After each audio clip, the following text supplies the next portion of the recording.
In 1982, they bought the fastest computer on the planet. In 1984, they created the visual effects for The Last Starfighter, and 2010, the year we make contact. In 1986, they created the first full CG animal in Jim Henson's Labyrinth. You know the movies, but do you know the people behind them? This is the story of these digital pioneers, the story of digital productions.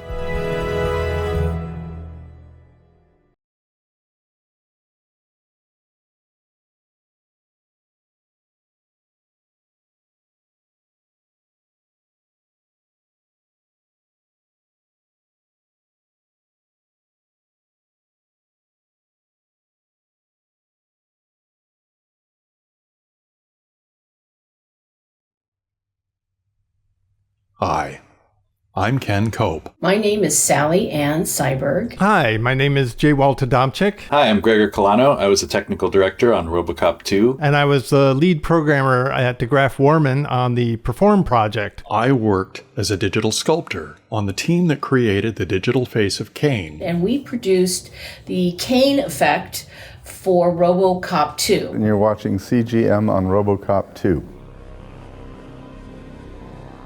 You thought Tron was the first movie to use CGI? That morphing first appeared with Willow? That Pixar only did shorts before Toy Story? That Disney were the first to use CG in their feature films? That the first virtual animal came with Jurassic Park? Fools! Welcome to CGM, the show tracking for you the origins of computer graphics in movies. 1987. After the demise of digital productions, following its merging with Omnibus and Able that only lasted a mere 6 months, the whole industry suddenly flooded with unemployed people. Not so much a tragedy, the situation is in fact a formidable opportunity for a large pool of talents to create their own startups.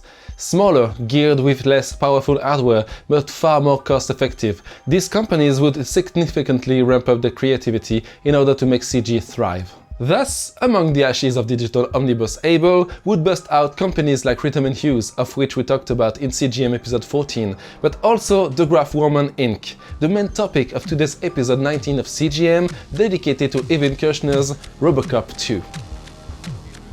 I said RoboCop 2. Not you, Murphy.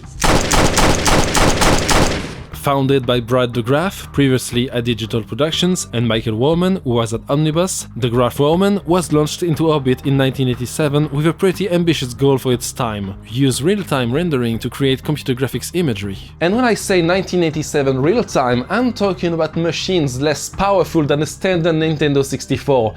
But more on that later. Back then, it was Symbolics machines, the 3640 series to be exact, on which the magnificent short, Stanley and Stella, would be rendered that same year. Created by John Whitney Jr. and Gary Demos, the former heads of Digital Productions, while they were at their newest company, Whitney Demos Productions. But, above all else, there was a Silicon Graphics workstation, the professional Iris 4D70 GT, one of the first to use RISC architecture CPUs. RISC architecture is going to change everything. RISC is good. Capable back then of none less than 10 million instructions per second, or MIPS. Compared to the Cray XMP, the fastest computer in 1982, used by Digital Productions, that was 20 times less powerful. Yeah, but also infinitely cheaper. Bear in mind that in order to get the Cray back then, you had to spend $15 million, around 42 millions nowadays, while the Silicon Graphics cost only $90,000 in 1987, around $216,000 these days. A small difference. And for such a price, the little beastie clearly added in, as far as real-time 3D went for its time, with up to 60,000 polygons displayed per second. Well, it had to start somewhere, right? And by the way, expanding on the old N64, let's just say that the 1986 Nintendo machine was only capable of around 160,000 polygons, theoretically, some 9 years after the SGI 4D70 GT. So, since its beginnings, deGraf Wahrman knew how to invest in hardware capable of fulfilling their ambitions. They now only needed the talented workforce, like J-Walt Adamczyk, one of the very first to join the company. So I went to CalArts for animation and focused my energies on the computer. My friend Stuart McSherry introduced me to Michael Wahrman and Brad deGraf, who were just starting their company. It was out of Michael Wahrman's house. He just had a little bungalow up on Lookout Mountain Road up in Hollywood Hills. I came in there and showed them what I was doing, and they tasked me with working on the puppeteering system that they had envisioned. I think the real-time aspect of it was both, a great tool for visualizing what you're doing and making the process faster. But it was also very exciting to do real-time stuff, to do live performance, which they took to SIGGRAPH to do Mike the Talking Head and a couple of other projects. Mike the Talking Head would be the very first project of the startup presented at SIGGRAPH in 1988. That year, no one, absolutely no one, actually believed the CG head was displayed in real time. Based on the late Mike Gribble, co-creator of the Spike and Mike Festival of Animation, Mike the Talking Head really was interacting in real time with him on stage. A performance the audience thought to be perfectly timed, as to give the illusion of an interaction with the machine. Except that, behind the scenes, equipped with a homemade Waldo created by Joe Lewis, a performer named Trey Stokes, fresh out of the Globe 88, was really interacting live with the real Mike Gribble on stage. Made up of only 15,000 polygons, Mike the Talking Head was more a face than a complete head, something that allowed the silicon graphics to be computationally efficient. It was even possible to simulate lip sync with the help of a small 2-axis joystick, allowing for a morphing between the different pre-recorded mouth positions, something achieved with an extreme slowdown of the original audio recording in order to be as accurate as possible to the mouth movements. Yeah, there was no face motion capture back then, so you had to mess around a bit, but deGraf Wahrman clearly had their first hit. Shortly after, Mike the Talking Head was also used as a narrator for the Sons of Steel trailer, an exploitation film from Gary Lawrence Keeley. I've never seen it. The Talking Head would also be fully reworked for the intro and credits of a 1988 animated movie, Felix the Cat the Movie, of which we'll talk about in an upcoming dedicated CGM anecdote. Meanwhile, Orion, the production company behind the original RoboCop, had just experienced a string of failures and thought of a quick recovery using not one, but 2 RoboCop sequels as soon as summer 1990 for the first one. While director Paul Verhoeven, who made the first one, wasn't interested in coming back, and his chosen replacement, Tim Miller, walked off the project mere weeks before principal photography, having creative differences with the scriptwriter and comic book artist Frank Miller, no ties, himself chosen to avoid the Writers Guild strike of 1988. Yeah, RoboCop 2 got off to a bad start, a real bad one. In June 1989, Irvin Kershner, director of The Empire Strikes Back, was called to the rescue of the movie, which was still lacking a finalized script, something that would remain long after principal photography had begun. I don't know why he said yes, but either he was a bit masochistic or was paid a hefty sum. Thankfully, on the special effects side, Phil Tippett was still on board, accompanied by the great Craig Hayes, who had designed the Ed 209 for the first movie. For the record, Craig Hayes was so pissed that Ed 209 pirate kits flooded the market so easily, its design being fairly simple, that he decided to make the most intricate robot ever seen for RoboCop 2. Was it an understatement? Filled with moving mechanical parts, capable of turning 180 degrees on itself, with intricate double-rotating arms, a dorsal cannon piece, 4 projectors, with piston rods for the head and torso, yeah, the RoboCop 2 simply was the most complex character to animate frame by frame for its time. Compared to another landmark in the robot fight genre, Robot Jox, in production around the same time, RoboCop 2 clearly is light years ahead in animation complexity. But Phil Tippett wasn't alone in animating all of the necessary 225 shots for the movie. A whole crew of more than 30 people would eventually scramble to make the project meet its goal in time, going as high as 20 stop-motion sets simultaneously for several months. A titan's work, as Phil Tippett likes to recall. There was a scene that I'd totally forgotten. It was me talking to the RoboCop 2 crew, holding up a calendar and saying, we've got 37 shots to do in the next 2 weeks. When people that do computer graphics today hear that, they laugh, because that's impossible. And it was horrible, I mean, I was telling them, this is really gonna hurt, but that's what we gotta do.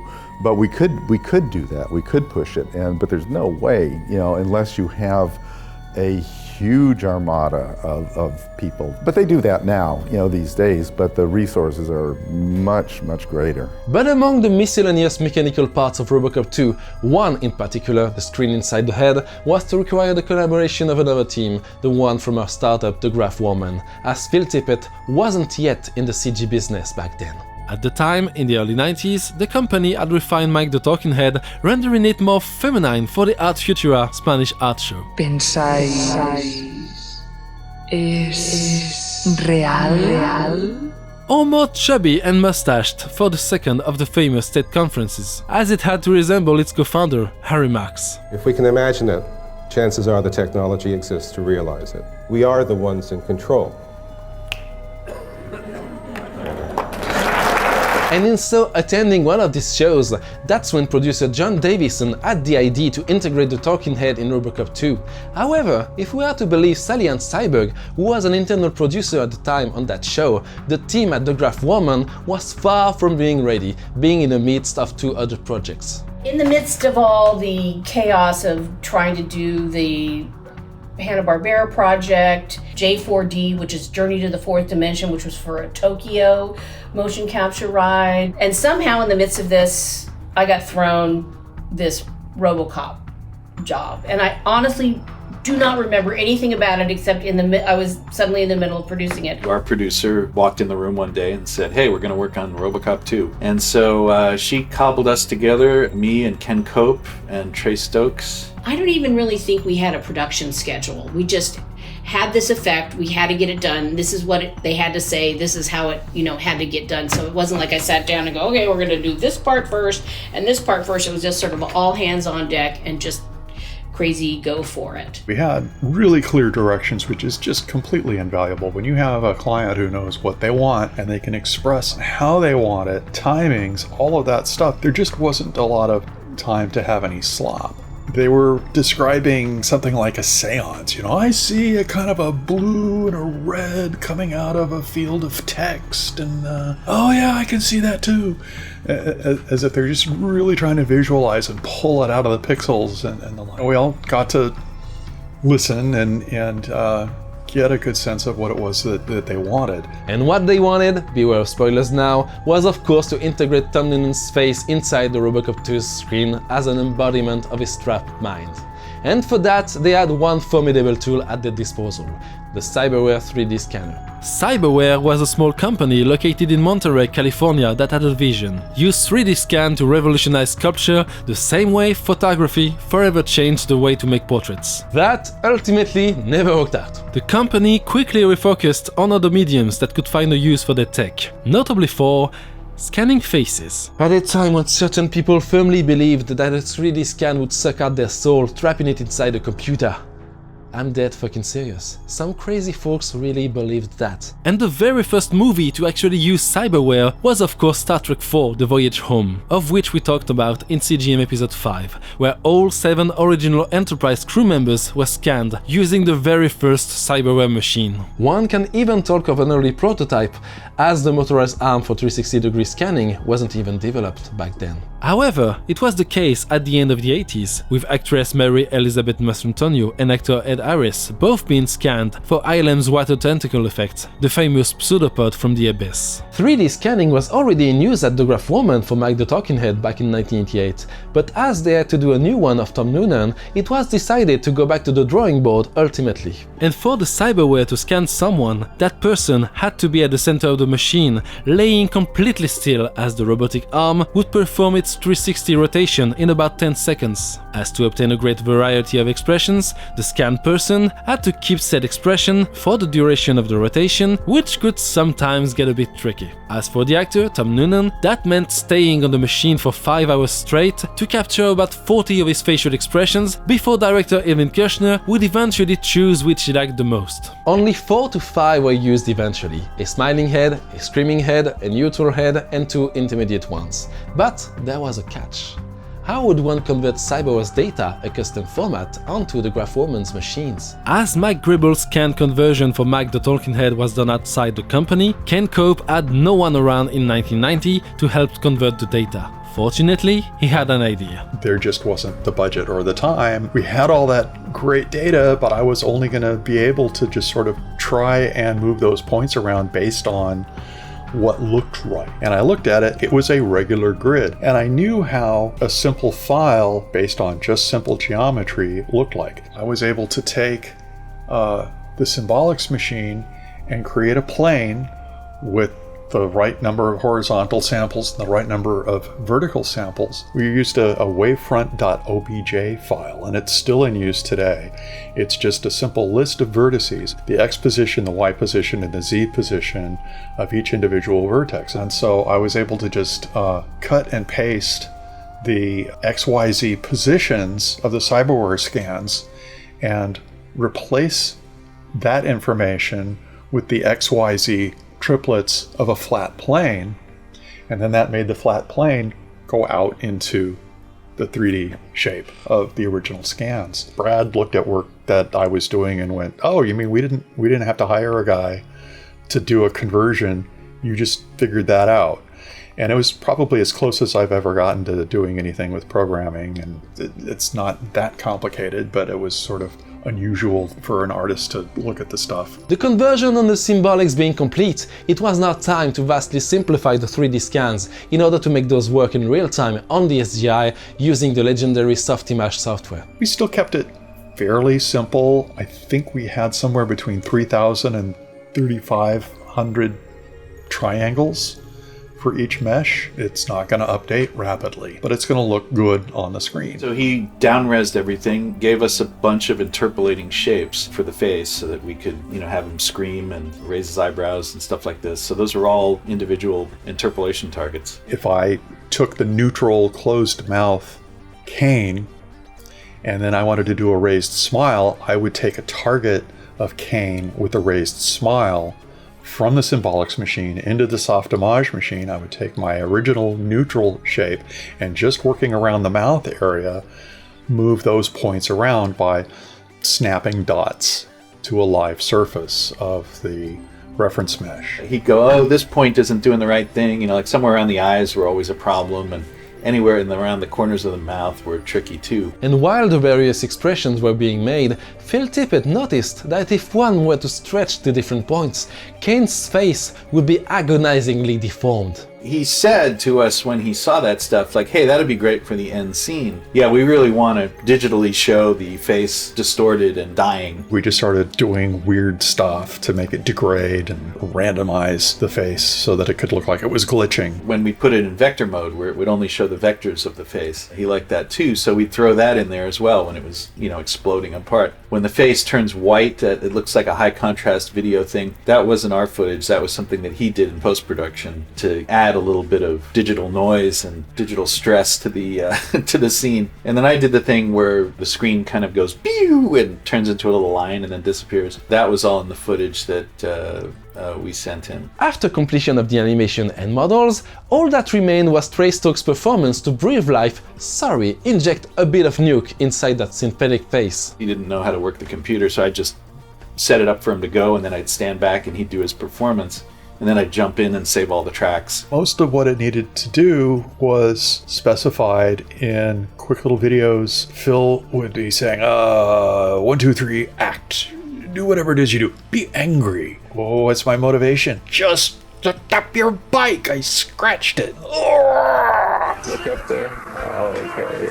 Brilliant, Craig. He did the head, movements, looking and whatever. We do that as the first pass. And then when we'd re-record the second pass, the first pass stuff was all happening on the screen, and his extra track of performance was performed on top of that. So he could really see what he was doing and perform to it, but it was at about 10 or 15 frames a second. It wasn't full 24 or 30. Then when we play it back using the film recorder where we individually shoot frames, then we could really see the smooth motion, because then the computer could take its time rendering the frame and then shooting the film. We'd review the video, look at the time code with the numbers and say, okay, at this particular second, his head jumps around. So I go into the track data and take the graphing tool and smooth it out a little bit. It's much better to just kind of like move the individual points around just a little bit to get rid of bumps rather than smooth it all out, because then it suddenly the acting kind of dies and it just goes like that, and then it starts acting again. After the approval,